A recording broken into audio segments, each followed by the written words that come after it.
जो संपर्क तुम मानसिक स्थिति को नष्ट करे से ही संपर्क रे तुमे केबे खुशी रे रही पारिबनी। छाड़ी दियो से संपर्क को नहेले हारी जीवो तुमे जीवन युद्ध रे। तुमे भी दिने कांदिबो जदि निज ठारू अधिक अन्य उपरे विश्वास करिबो। रास्ता भूली जाइथिबा मनीष दिने ना दिने फेरी आसी थाए, किंतु जे संपर्क को ही भूली जाई थाए सी आउ केबे फेरेनी। ये हेउची प्रेमर दुनिया। एठी आखि पलकरे बसई दियंती नजर रे तळकु खसई देवा पई। मुहरे हस को बांधिकी रख, समस्ते तुम सह रहिबे। नहेले लुहर साथी आखि होइकी भी लुह को निज पलकरे बांधि पारेनी। प्रेमर गुड़ी एई दुईटी सूतारे बांधि होई थाए, गोटिए सम्मान एवं द्वितीयटी विश्वास। संपर्क केबे बदली न थाए, संपर्क रखिबा वाला बदली जाई थाए। शौक प्रायतः तार कम होई जाई थाए। जी कम बयस रे किछि दायित्व नेउ थाए।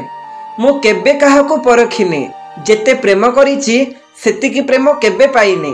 काहाको मोर मूल्य भी जणा पड़िबो सेमिति मते भगवान बनै नाहंते। संपर्क को संभाळिबा पई बहुत किछि सहिबाकू पड़ी थाए, किछि निजे कही अधिक शुणिबाकू पड़ी थाए। जाहाको आमे जेते भल पाए तांको पाखरे सेते शक्ति थाए आमको कंदेइबा पई। ए दुनिया बदलिबनी।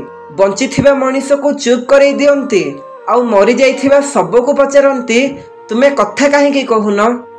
पैसा अभाव अनेक संपर्क गरीबों पई फिका होई जाए।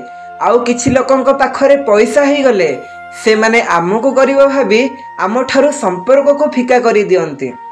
प्रथमे निजको भलसे चिन्हि जाआंतु, नचेत तांको उपदेश को निर्भर करिवे जे निजे किछि जानि नाहंती। प्रेम हेला बेले सबु सुंदर लागि थाए, किंतु थरे धक्का मिली गले बरफ भली कठिन हृदय भी तरली जाए। अभिमान निज लोकंक सह होई थाए, बाहर लोकंक पाखरे तो कथा भी देखि चाहि कहिबाकू पड़ी थाए। आउ जहा सह आमर मन न मिसे ताकू मनैबा भी आमर भूल हुए। प्रेम रे कष्ट तो समस्ते पाई थांती, किए सही जाए तो किए छाड़ी दिए। काहा पई बछ हेबा अपेक्षा ता पई स्मृति होई जिबा अधिक भल होई थाए। ये सेई दुनिया जेउठी सुंदर चेहरा पाई सफा हृदय को छाड़ी दियंती। जदि सबु परिस्थिति रे बंचिबार ही अछि तेबे हसी हसी जीवन बितेइबारे असुविधा कौन अछि। मु से बाजी हारिछि जहा मोर जितिबा पक्का थिला, हेले बुझी पारुने दस काहाकू देबे।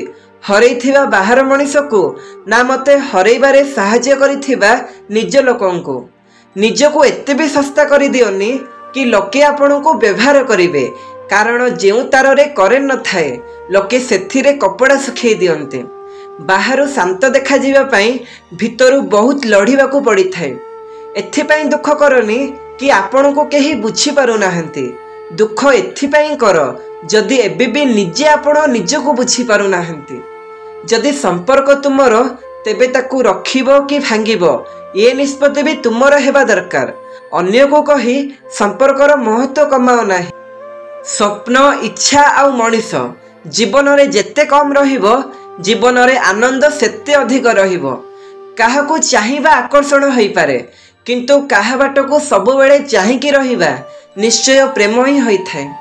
तुम सह कांदिबा मो पई प्रेम थिला, किंतु आज तुम बिना हसीबा आज मो भाग्य बनी गला।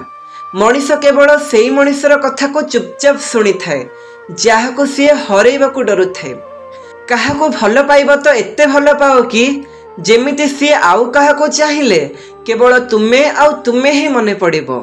मुह आउ शब्द समस्तंग पाखरे अछि, हेले जे निज पाई बंचे सी केवल मुह खोली कहिबा जाने। आउ जे निज लोकंक पाई बंचे सी सबु कटु शब्द को सहिबा जाने। प्रथमे मंत्र काम करुथिला, तापरे तंत्र काम कला, तापरे जंत्र काम कला, आउ एबे षडयंत्र काम करुछि। दुख तो एथिपाई सत्य जेबे घरु बाहरुछि मिथ्या अधा दुनिया बुलिकी चली आसुछि। आपण समस्तंक सामने रे निजको ठीक बोली प्रमाण करिबा दरकार नाही। आपण सेमानंक पई मूल्यवान होई थांती जेउ माने आपण को बुझी थांती। सुंदर हेबा जरूरी नुह, किंतु काहा पई जरूरी हेबा सुंदर होई थाए। जदि राति रे बारंबार तांको कथा मने पड़े तेबे विश्वास करंतु से आपणकर दुर्बलता होई सारिलाणी।